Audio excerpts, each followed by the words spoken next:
जय श्री कृष्णा, राधे राधे। सुनिए एक प्यारा सा भजन।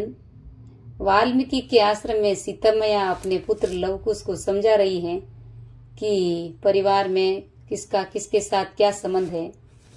तो सुनिए भजन। इस ऋषि मुनि के आश्रम में सीता लवकुश को समझाए रही। इस ऋषि मुनि के आश्रम में सीता लवकुश को समझाए रही। राजा जनक जी पिता हमारे हैं, वो लगते नाना तुम्हारे हैं। राजा जनक जी पिता हमारे हैं, वो लगते नाना तुम्हारे हैं। उन्होंने हमारा विवाह किया, श्री राम के संग में भेज दिया। उन्होंने हमारा विवाह किया, श्री राम के संग में भेज दिया। इस ऋषि मुनि के आश्रम में सीता लवकुश को समझाए रही। इस ऋषि मुनि के आश्रम में सीता लवकुश को समझाए रही। राजा दशरथ ससुर हमारे हैं, वो लगते दादा तुम्हारे हैं। राजा दशरथ ससुर हमारे हैं, वो लगते दादा तुम्हारे हैं। उन्होंने तो हमसे दगा किया, हमें वनवास में भेज दिया। उन्होंने तो हमसे दगा किया, हमको वनवास में भेज दिया। इस ऋषि मुनि के आश्रम में सीता लवकुश को समझाए रही। इस ऋषि मुनि के आश्रम में सीता लवकुश को समझाए रही।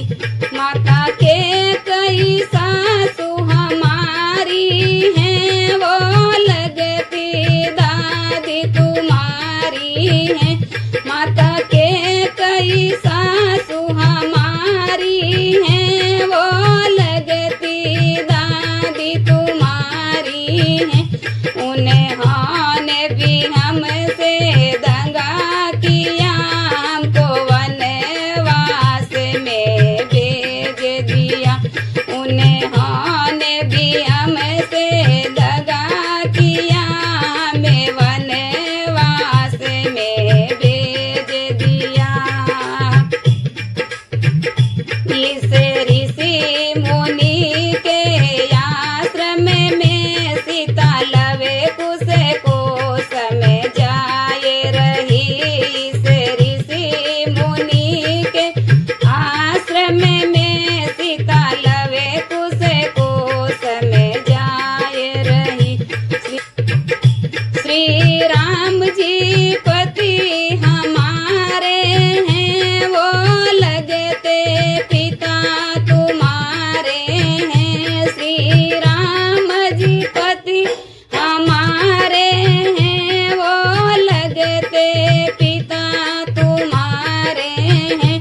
उन्होंने भी हमसे दगा किया, हमें बीच भंवर में छोड़ दिया। उन्होंने भी हमसे दगा किया, हमें बीच भंवर में छोड़ दिया। इस ऋषि मुनि के आश्रम में सीता लवकुश को समझाए रही। इस ऋषि मुनि के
ऋषि मुनि के आश्रम में सिया लवे कुश कोश में जाए रही।